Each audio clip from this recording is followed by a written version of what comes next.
محمد ظہور احمد ولد حضور بخش جامعہ صدیقیہ لیاری سے گزارش کرتا ہوں کہ وہ تشریف لائیں اور آپ حضرات کے سامنے اپنے مافی ضمیر کا اظہار فرمائیں۔ ان کا موضوع ہے دینی مدارس کا کردار۔ نحمده ونصلي على رسوله الكريم أما بعد فأعوذ بالله من الشيطان الرجيم بسم الله الرحمن الرحيم في بيوت أذن الله أن ترفع ويذكر فيها اسمه صدق الله العظيم إنما بعثت معلما او کما قال علیہ الصلاة والسلام۔ اسلام کے قلعے ہیں یہ دین کے ادارے، دنیا کی ظلمتوں میں روشن ہے یہ ستارے۔ العلم نور ربی اسلاف نے بتایا، خالق نے سب سے پہلے لوح قلم بنایا۔ اس رب دو جہان نے اپنی مشیتوں سے لکھے ہوئے ہیں سب کے تقدیر کے ستارے۔ واجب الاحترام علماء کرام، منصفین اعظام اور بزم فیصل پاکستان میں شریک ہونے والے طالب علم ساتھیوں، السلام علیکم ورحمۃ اللہ تعالی وبرکاتہ۔ آج میں اس عظیم الشان تقریری مقابلہ میں جس موضوع کو لے کر حاضر خدمت ہوا ہوں وہ ہے دینی مدارس کا روشن کردار۔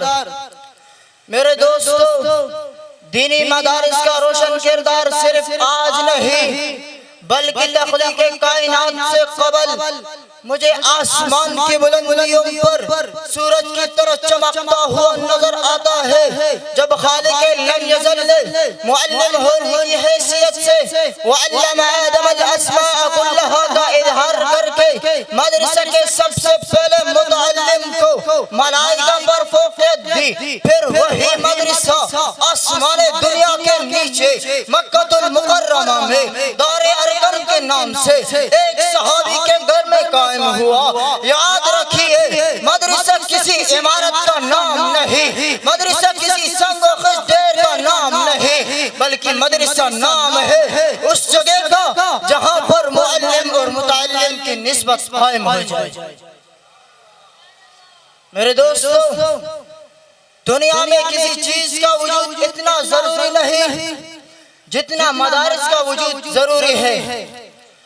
اگر یہ دینی مراکز نہ ہوتے تو اولیاء اتقیاء نہ ہوتے، اگر یہ دینی مدارس نہ ہوتے تو عوام عقائد عبادات حلال حرام کے مسائل سے غافل رہتی، اگر یہ اسلام کے قلعے نہ ہوتے تو ملحدوں اور بدعتیوں کو دین میں تحریف کرنے سے روکنے والا کوئی نہ ہوتا۔ دنیا اور آخرت کی کامیابی کے لیے بھی مدارس کا کام ضروری ہے۔ دنیا کی بقا مدارس کے بقا پر موقوف ہے۔ جب بھی روئے زمین پر قال اللہ قال رسول اللہ صلی اللہ علیہ وسلم کے صدائے ختم ہو جائے گی، اس وقت قیامت قائم ہو جائے گی۔ تاریخ شاہد ہے کہ جب بھی کوئی فتنہ رونما ہوا، اسلام میں تحریف کرنے کی کوشش کی گئی تو انہی اسلامی مراکز کے فیض یافتہ علماء حق نے اس کے سرکوبی کے لیے تن من دھن کی بازی لگا دی، تانے اور گالیاں سنے،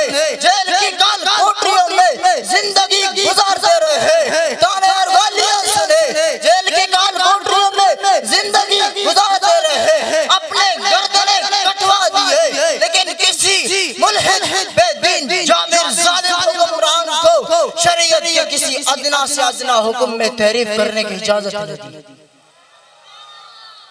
عزیزان من، جی ہاں، مدارس نے انسان کو انسانیت کا مقام دیا، امن و سکون مہیا کیا۔ اگر مدارس کا قیام نہ ہوتا تو باطل کا سد باب نہ ہوتا، علم و حکمت کا روان سیلاب نہ ہوتا، بر صغیر کے اس دھرتی پر چشم بصیرت پر ہوئے کارنامہ کر غور کرو، ناتوا علم حکمت جواہر لٹانے والے شاہ ولی اللہ محدث دہلوی رحمہ اللہ علیہ تمہیں کس نے دیا؟ یأمرون بالمعروف کے عملی تصویر حضرت الیاس رحمہ اللہ علیہ، حضرت زکریا رحمہ اللہ علیہ جیسے مبلغ تمہیں کس نے دیا؟ علم و عمل کا خزانہ انور شاہ کشمیری رحمہ اللہ علیہ تمہیں کس نے دیا؟ محدث اعظم یوسف بن نوری رحمہ اللہ علیہ تمہیں کس نے دیا؟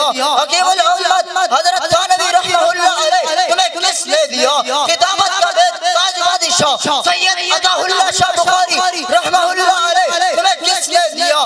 ہاں مجھے بتلاؤ مروج سیاست میں، کرپشن کی گرم بازار میں، ہر سیاستدان بہتی گنگا میں دو رہا ہے، مگر اس دور میں کرپشن سے ناواقف رات کو بخاری شریف کا سبق پڑھا کر صبح پشاور کے وزیر اعلیٰ ہاؤس میں جا کر عوام کی خدمت اور عوام کی رہنمائی کرنے والا سیاستدان مفتی محمود رحمہ اللہ علیہ تمہیں کس نے دیا؟